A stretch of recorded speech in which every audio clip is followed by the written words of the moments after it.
Welcome back to another episode of Unicorns Do Exist. I am your host, Vanessa. Welcome back to the podcast. How have you been? It's been a fun week. I think there's so much going on, not just in the world that's funny and crazy and just wild that you don't even know what to believe anymore, but also like in the air and the energy. However, I do feel very, very much like I'm changing, I'm evolving, I'm growing in a way that I don't even know how to explain it. Like, I don't recognize myself sometimes, but I'm happy with the changes. Like, I'm proud of the changes. I'm so proud of so many years of like meditation and learning how to control my mind and quiet my mind.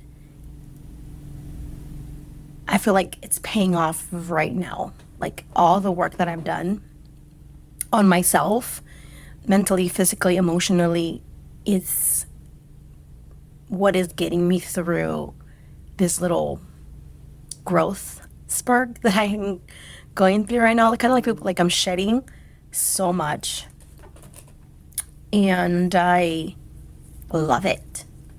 I'm becoming someone completely different, and I can see it and I can feel it. I know I'm still in the process, and I know that there's more that needs to be done. But I can definitely see it in myself, like in the way that I show up for myself and the way I'm showing up in this world. And I'm very proud of that little girl that was once in a mental hospital and didn't know if she was going to survive or if she was ever going to be happy again. And to think it's wild, like that, obviously that person is no longer here. And I just would like to give her a hug and tell her, keep going, you got this, like you're doing amazing. And anyone that's maybe going through a depressive state or suffering through something that life threw at you that you probably didn't expect or didn't want, it's for a reason. It's for a reason, and it's temporary. You're gonna be okay. You're gonna be okay. You're loved. And even though you may not feel it just yet, the fact that you're still on this earth and this planet and this world, the fact that you're still living this dream, because this is all a dream, we're all dreaming, is because God wants it that way. Trust me, if God didn't want you here, you wouldn't be here. God would have you next to him already, and you're not. You're still here, and it's for a reason. So keep going. There's more out there waiting for you. You're going to be the missing piece in someone's life one day. You're going to be the missing piece in someone's life, in someone's happiness, in someone's joy. And so keep going. And keep going, because I was there at one point. And honestly, this is why I wanted to talk about today. The Four Agreements is a book that I read maybe over 10 years ago. And when I read this book, it completely shifted myself into a different state, a different world, a different dream. I realized that we were all dreaming. We've all been dreaming. And I also realized that heaven is here on earth. Heaven is here on earth. And we are creating either heaven or hell based on our dream, based on the way that we live our life. And this book really opened my eyes to that. It's called The Four Agreements by Don Miguel Ruiz. And I don't know if you guys ever heard of it or if you guys have already read it. I just wanted to talk a little bit about it because lately I reread it and I catch myself still not being impeccable with my word. and it's one of the most difficult agreements. It's the number one agreement, which is be impeccable with your word. It is the most difficult, but it's the most rewarding when practiced and mastered. It can literally transform your life. What that means is being impeccable. In Spanish, pecado means sin. And impeccable means without sin. Speaking without sin to yourself and to others is what is going to transform your world and your dream. And what I mean by sin is, I think I've mentioned this before, but sin is not what the Bible wants you to believe. I know people have mixed reviews with the Bible and stuff like that, but sin is going against yourself. You're going against who you are. Like I remember when I was little and I used to make fun of my sister because my friends would like make fun of my sister growing up, like maybe like middle school. I was like a little kid and I wanted to be cool. So I knew that I was hurting my sister by making fun of her, but I still did it because my friends would do it and I thought it was like the cool thing to do. Inside, I was going against myself. That was the sin. I was hurting myself by making fun of my sister. Even though I was making fun of her, I was in reality hurting myself. When you talk back about yourself, that is you hurting yourself. When you talk about others, you are not hurting them, you're hurting yourself. Because everything is energy, everything is karma, everything comes back to you. So, as well as when you know for a fact that you love someone or you love something and that is who you are internally, like being gay is not a sin. Knowing that you're gay and still trying to make yourself straight or punishing yourself for being gay is the sin, not being gay itself. Because you're going against yourself. So that is how I determined sin. That's how I interpret it. And that's how the book kind of talks about it. Okay, I had to go get the book because I was getting a little ahead of myself. So I want to read you a little part of the book. So this is the book if you've ever seen it. It's a small little read. I think it's like 150 pages, maybe less, including like credits. And I've read it. This is one of the books I've actually read. I don't read a lot. I listen to the books a lot at like 1.5 speed because I get bored. Does anybody else do that? Like when I watch TikToks or listen to podcasts, like I need to put them like on like a faster speed because if not, it gets on my nerves. I don't know why I do that. I think it's my ADHD that does that. I'm able to listen to things at a faster speed. Anyway, okay. Your word is the gift that comes directly from God. The Gospel of John in the Bible, speaking of the creation of the universe, says, "In the beginning was the Word, and the Word is God. Through the Word you express your creative power. It is through the Word that you manifest everything, regardless of what language you speak. Your intent manifests through the Word. What you dream, what you feel, and what you really are will all be manifested through the Word." Just like people say, like spelling is a spell. That's why it's called spelling.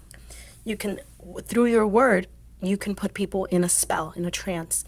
If you tell someone long enough that they are dumb, they eventually will believe it and will do dumb things to prove themselves right. For example, growing up, my dad used to tell me that I wasn't the brightest, that I had a fly's brain, tenía un cerebro de mosca. And for a long time, I believed him. I just didn't get good grades. I didn't really think school was for me. And then I read the 4 agreements and I was like, wait a minute. So they're telling me that that's not true, that if I tell myself I'm smart, that I can do things, I'm going to do them. And that is true. I think I am extremely smart, both book smart and life smart. And as I grow, I keep getting smarter. But it's the fact that I stopped that old belief in my brain that was there for engraved for years, you know, whether my dad meant it or not. I'm sure my dad loved me and he didn't mean it to do that like that, but he was trying to prepare me for life in a different way based on what he saw. And I no longer accept that belief. I am smart. I am beautiful. This is why I talk to myself the way I do. This is why I talk to my friends the way I do. I always tell my friends how beautiful they are. I always tell my friends how amazing they are. I always tell them how smart they are. I always tell them things that I would want someone to tell me because I know that the more I tell them, the more they're going to believe it and the more they're going to succeed in life. Not only that, I speak based on what I see. And I see this world based on the dream that I'm living, meaning beauty is in the eye of the beholder. So whatever is inside me is what I see, right? So if I see someone that is beautiful, it's because I have beauty within me. If I say someone is smart, it's because I feel capable and smart myself. And that is what the first agreement is all about. The way you talk to yourself will program your brain. It's like a computer. If you have a virus in your computer, the virus is going to take over. And we live in a world where the virus is gossip. Everyone likes to gossip. Everyone likes to talk bad. If you find other people talking bad, you automatically start talking bad as well. Like your mind wants to join in. Your body wants to join in. You don't want to feel left out. So what do? You start gossiping. And all you're doing is spreading more hate, spreading more sin throughout the world. So this is why I say that happy people don't gossip. Happy people don't talk about others. Happy people who are genuinely happy, you could tell by the way they speak. You can tell by the words they use. So, agreement number 1, be impeccable with your word. The word is so powerful that one word can change a life or destroy the lives of millions. And that's what we see right now. We saw it back in the day with Hitler, and we see it nowadays. It's something that's going on with the orange man in office. See, that was bad. I shouldn't have said that. With the current president. I mean, I was being descriptive. I wasn't trying to be mean. See, even myself, I'm still learning. I'm still growing. But I do feel like that once I started noticing the way I talk to myself and noticing the way I talk to others, my life differently changed for the better. When I was trying to lose weight and trying to get my life back on track, I was to run or go on a hike. And every day I would tell myself, every day I'm getting stronger and stronger. Every day I'm getting stronger and stronger. And then I added, every day I'm getting stronger and stronger physically, mentally, and emotionally. Because there was all these areas in my life that I needed to work on and I wanted to improve. So telling myself that helped a lot. That is agreement number 1. Just like my father put me under that spell with his words. The book talks about a mother who puts her daughter in a spell, and not intentionally. She just didn't know better. The mother is coming home from work and she's upset, and she has a headache, and the daughter's singing and singing and singing. It's her little daughter, and the daughter doesn't know much, but the mom is so frustrated that no matter what sound came, it wasn't going to sound good to the mother. So what does the mom do? She yells and says, "Shut up. You have an ugly voice." The little girl believes it. And if she believes it, then it's real. It's in her mind now. It's in her dream. And that's her reality now. So the little girl never sings again. Even in school, she doesn't even want to even speak up because she thinks she has an ugly voice. And so she goes through life like this. So when you intentionally or unintentionally speak and say mean or hurtful things to people, you could literally be putting them in a spell. But just like you can put them in a spell, a negative spell, you can put them in a positive spell. Which is why I always say, my friends are so beautiful. My friends are so smart. And I tell them, I physically tell them, this is why I don't cuss at people. Unless I'm super, super angry, then you'll see me. They'll come out. The words will come out. But 99.9% of the time, I don't even say bad words. Yeah, I don't even say bad words. Or my brothers and sisters don't say bad words to me, and I don't say bad words to them because I've been practicing this for a long, long time. I'm going to say over 10 years was the first time I read this book. Not only that, your mind is like soil, right? And if you agree with something someone says, it's like planting that seed in your brain. And the more you feed that seed, whether it's negative or positive, the more it's going to grow. So being impeccable with your word is the hardest one to do, but it's also the one that will transform your life the most. Have you ever noticed someone just no matter what happens, they always have something bad to say? And how does their life, what keeps happening? More and more bad things. And they don't realize that they're doing it to themselves simply by the way they speak about everything. Themselves, their body, their life, kind of thing. What you say and how you mean it matters. So, that is agreement number 1. Agreement number 2, don't take anything personal. In this world, nothing someone does is ever about you. So don't take it personal. You're not that important. When I read that, I was like, oh my God. I went from being a victim to being completely detached and understanding that. I think at this time, my sister was going through something herself personally, and she couldn't be around me. She told me, I can't stand you. I don't want to be around you. And I took it so personal. I was so hurt. I was like, how could my sister, how? Like, I try my best to be a good sister. And then I read this and I realized that she didn't say it because of me. She said it because of what she was going through at that time. So at the time, it was her perspective, her dream, what she was going through that made her say that. It had nothing to do with me. So now every time people do things, I don't, even if they do it to me, the book even says, if someone gets a gun and shoots you in the head, it's not about you. That's how much you have to not take things personal, because it's not about you. People's actions are based on themselves. The way they feel about themselves, the way they think about themselves. The happy people go around the world happy, doing good things, saying good words. Angry, sad, miserable people want to go around the world spreading that. And it's based on themselves. It's based on how they truly feel about themselves, what they truly think. If someone says, hey, you're fat, which is something that I used to have with myself, I would judge them and I'd be like, oh, she's fat, right? It wasn't about them. It was me. It was my own insecurity about being fat myself. Once I healed that about me, I don't see fat people anymore. Not the way I used to. Not the way I used to look at someone and immediately I would go to their stomach or go to their arms or go to like certain areas of their body and think, oh, they're fat. And it wasn't about them. It was my healing my own trauma with being fat. Growing up, like I said, my father would tell me, you're not that smart, so you can't be fat. You have to be skinny, because then no one's going to want to marry you. Because you can't be fat, it can't be ugly and stupid. I grew up thinking I cannot be fat. I cannot be fat. I need to work out. I need to work out. I need to be skinny.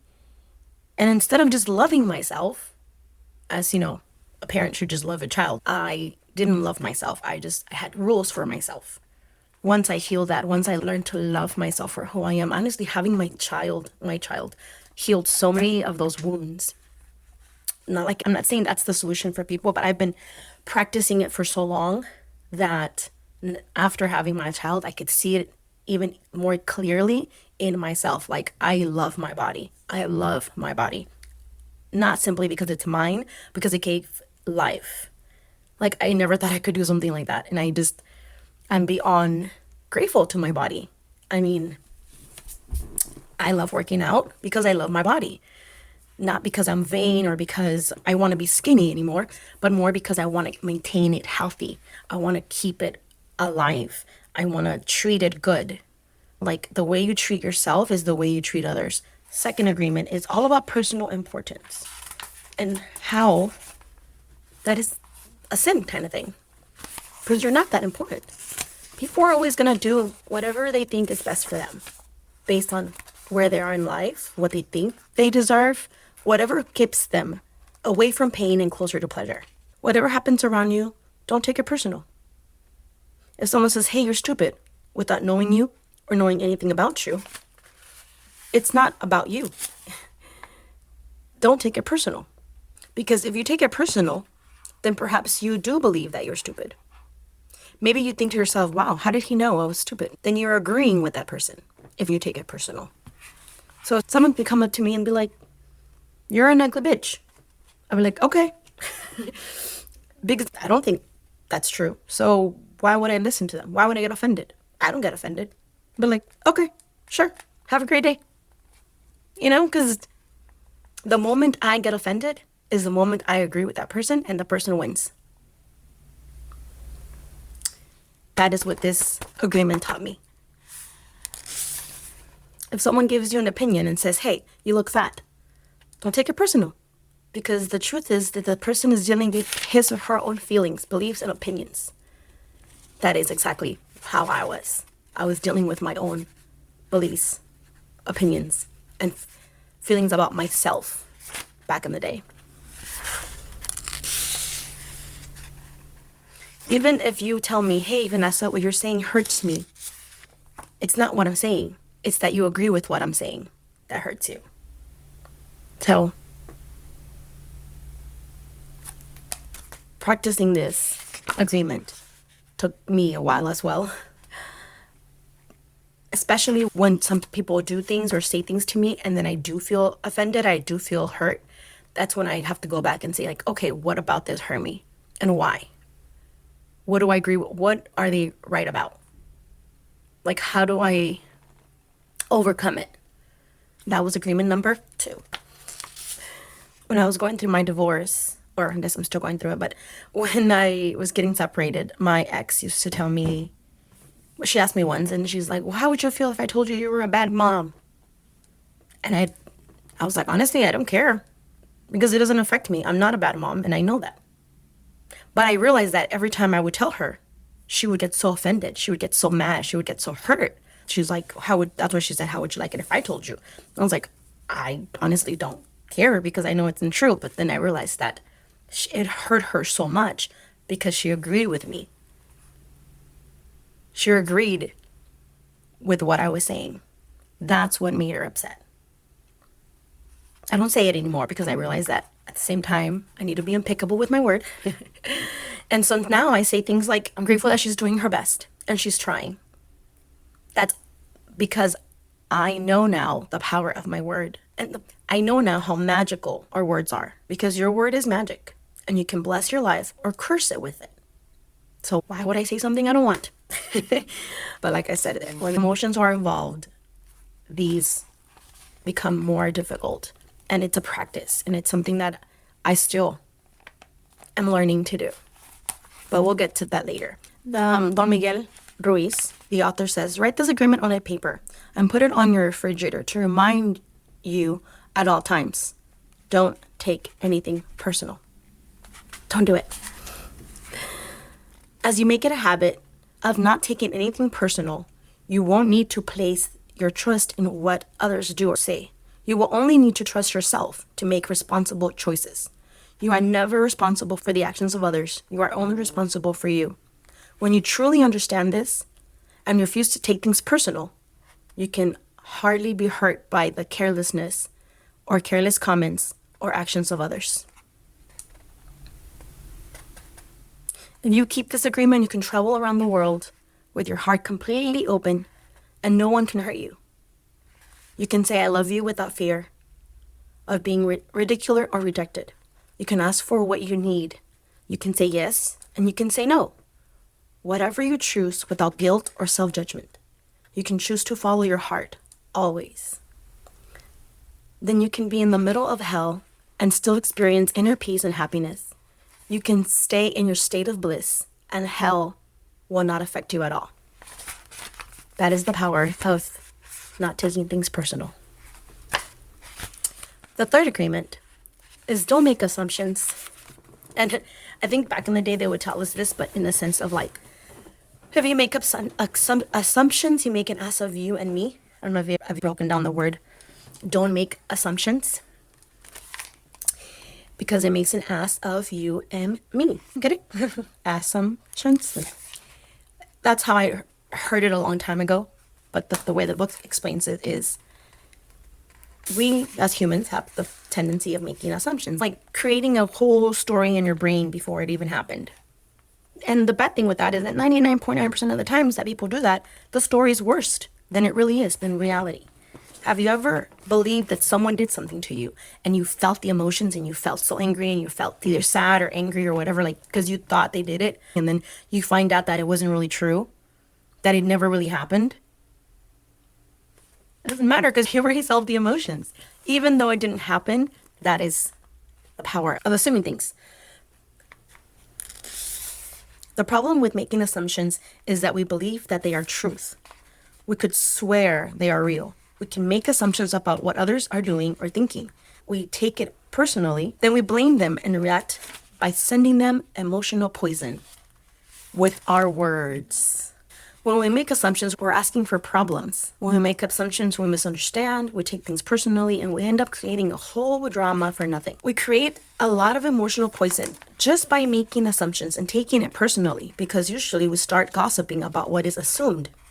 Remember, gossip is the way we communicate to each other and transfer poison from one person to another.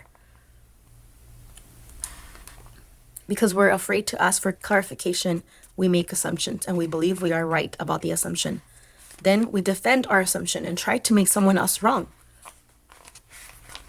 because nobody wants to be wrong. So instead of clarifying and understanding that maybe there's another truth to things, you start defending your assumption by creating more and more and more poison. One of the examples I like from the book that I feel like a lot of people do this is that you meet someone, you get married, and you make the assumption that your partner sees marriage the same way you do.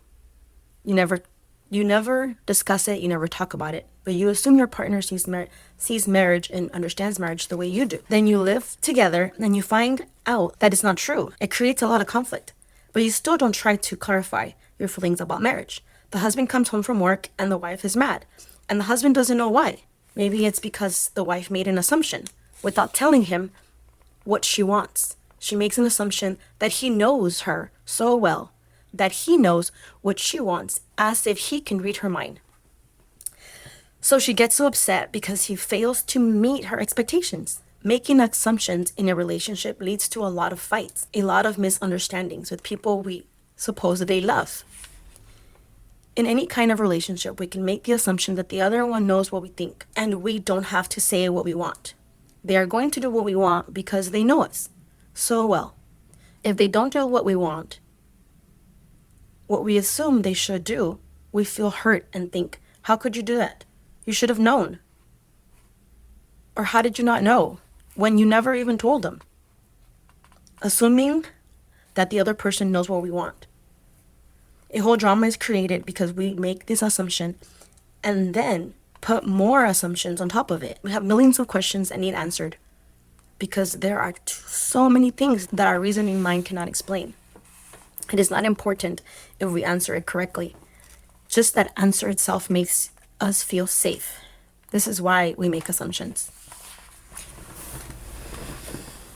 A lot of people, when they start dating or talking to each other, they assume they're exclusive. And it could be like maybe the girl assumes they're exclusive and the guy thinks that they're, just dating. And then you can assume like, well, I don't date others, so they shouldn't date others. But you never talk about it.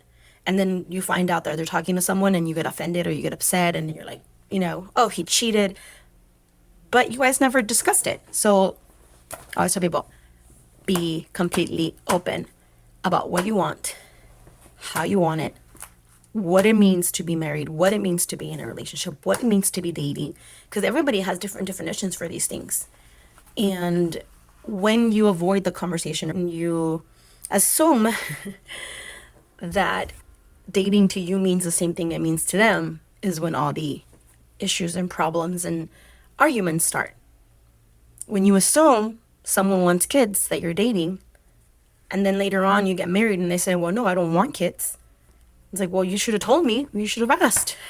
It's kind of on both people having these discussions. Yesterday, I was talking to a friend and he's like, oh, do you think he really cheated on Megan Thee Stallion? And I was like, I would think yes. But then again, I don't know them. And it doesn't even matter. What matters is that in the beginning of the relationship, I don't know if they discussed an open relationship. I don't know if they discussed a close relationship. But years in, after buying a house, meeting the family, cooking, doing all these things, then you want to throw in, hey, by the way, I don't want to be monogamous. I thought you knew that. That is something that needs to be discussed up front before you date someone, before you buy a house, before. Not assume that they're going to understand or they're going to know. Because there's people out there that don't want monogamy. There's people out there that are okay with dating more than one person at a time. There is people out there that want that. And there's other people that don't. And the faster you find out which one you're in, like what group you're in, the less headaches you're going to have down the road. So don't make assumptions. Don't assume they know everything that's in your brains. Don't assume people know how to do things that you know how to do that are so easy for you. Because it's common sense or second nature. Don't assume that, because everyone has different needs. Everyone has different lives. Everyone has different priorities. And the fourth and final agreement, which just ties everything together, it is always do your best. That's all you can do. Don't do more, don't do less. Do your best. And your best is going to look different every day. Your best is going to look different based on how you feel. if you're sick, if you're healthy, if you're going through something, if you're alone, if you're with others, always do your best, because all you can do is every day is do your best on these three agreements. Always do your best on trying to speak eloquently, impeccable with your word, love and out in the world. Always do your best, not making assumptions. It's difficult. Emotions can get the best of you, but don't give up. Try again the next day. Try again, and try again, and always, always try. Just don't stop doing your best. Because just like you didn't learn how to walk overnight, just like you didn't learn how to speak overnight, just like anything that you do, in the beginning, it's going to be challenging. You're going to fuck up. You're going to mess up. You're going to say something you probably shouldn't. But don't stop. Because the biggest war that you have is with the way you were programmed as a child. The biggest war that you need to fight is the one in your brain. If you want to live in heaven, starts with your mind. Because it doesn't matter where you live physically, surrounded by. What matters is where you live up here in your brain. The way you talk to yourself, the way you talk to others, the things you believe about yourself, the things you believe about others. That is where you live. That is what matters. And Don Miguel Ruiz talks about being a warrior for yourself, a warrior against lies, a warrior against society, a warrior against what people want you to believe, the way society wants to control you. And the best way to do that is by rebelling and learning and reprogramming your mind. And don't believe me. Go read the book for yourself. Don't even believe. Learn how to make your own choices. Learn how to choose for you what you want, not what people told you as a child you had to do. A lot of people give Kanye West so much shit, but he rebelled against society. He rebelled against people telling him not to believe in himself, not to do what he wants. And I've always loved him for that. I've loved him since day one. And I get it that he's had his ups and his downs, but guess what? He's never given up on himself, and he's never given up on his brain. He's never given up on his beliefs. And he's always doing his best. Based on what's going on around him, I believe that he's trying his best. And that's what I believe. You can believe something else, and that's okay. You have the right to believe whatever you want. But if you want to have heaven on earth and start living a more productive and beautiful life, physically here where you are now, you start by challenging the thoughts that maybe are not even yours. They're your parents' thoughts. Either about money, about life, about relationships, thoughts that you grew up with that may or may not be true. But the only way you're going to know is if you go and start thinking for yourself. Always do your best. Me showing up on the podcast, it's what I love. It's what I like to do. I have this voice that I found, and I love to use it, and I'm so happy that I get to do it. But I don't know what I'm doing sometimes. All I can do is do my best, try my best, be a better mom, be a better human, be a better sister, be a better daughter, but never stop trying. Because once you stop trying is you give up on yourself. You give up on what could possibly be, what your life can look like. I love this book so much because it changed my life for the better. It really did. A good example of doing your best comes from the story of Forrest Gump. He didn't always have great ideas, but he took action. He was happy because he always did his best at whatever he did. He was richly rewarded without expecting any reward at all. Taking action is being alive. It's taking the risk to go out and express your dream. This is different than imposing your dream on someone else, because everyone has the right to experience his or her dream. Doing your best is a great habit. I do my best in everything I do and feel. Doing my best has become a ritual in my life. I made the choice to make it a ritual. You choose every morning when you wake up what kind of day you want to have, what kind of person you want to be. I choose to follow the 4 agreements. I choose to do my best every day.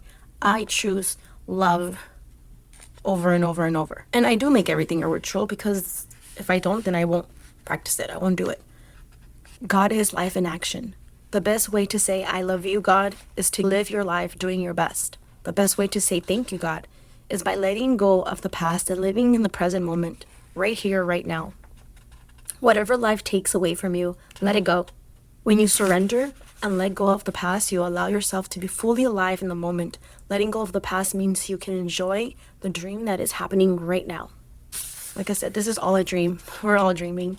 And you choose your dream. You choose who you want to be every day when you show up in the world. You choose to take action. The kind of action that if you do your best over and over again, you will become a master of transformation. Practice makes the master. By doing your best, you become a master. Everything you have ever learned, you learn by repetition. So not just once, but twice, 3, 4 times. Trying over and over again because you are worth it. Because your life is worth it. It's not about daydreaming or sitting for hours dreaming in meditation. You have to stand up and be a human. You have to honor the man or woman that you are. Respect your body, enjoy your body, love your body, feed, clean, heal your body. Exercise. Do what makes your body feel good. This is puja to your body. And that is communion between you and God. Your own body is a manifestation of God. And if you honor your body, everything will change for you. When you practice giving love every part of your body, you plant seeds of love in your mind. And when they grow, you will love, honor, and respect your body immediately. Every action then becomes a ritual with you and God. There is no wrong or right. Every thought becomes a communion with God, and you will live in a dream without judgment, victimization, and free of need of gossip and to abuse yourself. When you love yourself, you stop abusing yourself. You start to love yourself. When you honor these 4 agreements together, there is no way that you will live in hell.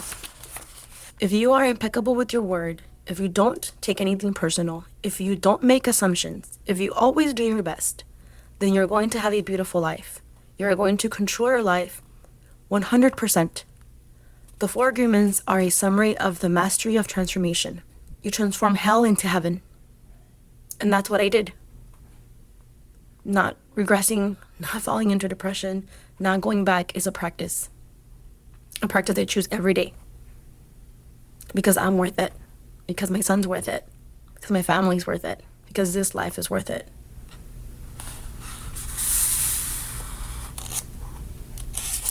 And if you are currently living in a hell that you created, because we create everything that we are living, then practicing these 4 agreements will transform that hell into heaven.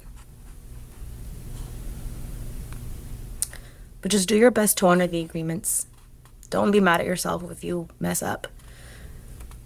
If you regress, just try again.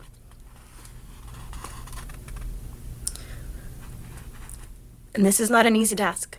You really need to use every bit of power you have to succeed in keeping these 3 agreements. I didn't think I could do it at first. I failed many times, but I stood up and kept going. And you don't need to be religious and go to church every day. Your love and self-respect are growing and growing. And if I did it, you can also do it. Don't be concerned about the future. Keep your attention on today and stay in the present moment. Just live one day at a time, always doing your best. Keep these agreements, and soon it will be easy for you. Today is the beginning of a new dream. I hope you guys like this episode. I know it's a little different. I think I read a lot, but I know there's a lot of us out there that know and want more for our lives. We just sometimes don't know where to go and how to do it. So this is what this podcast is for. I hope it helps someone today. Send it to anyone that might enjoy it, that might want to practice these 4 agreements, or that is going through something. This is just one of his many books. I've actually read 4 of them. Another great one is The Mastery of Love. That if you want to be in a good relationship, healthy relationship, the mastery of love is a must. To heal yourself and understand what it is to date. That's where I got the whole, if you want a cat, get a cat. If you want a dog, get a dog. Don't get a cat and get mad at it for not barking. Because it's not the cat's fault. It's yours. It's your choice. When you date someone, don't date them and try to change them. Go find someone that you want to date without having to change. Because then they're going to resent you. Anyway, it's a whole different topic for a whole different episode. Once again, guys, thank you for staying to the end. I hope you enjoyed it. I know it's a little different, but I have been drawn to this book lately so many times that I just figured I should share. And once again, remember that unicorns do exist. You're listening to one. Bye.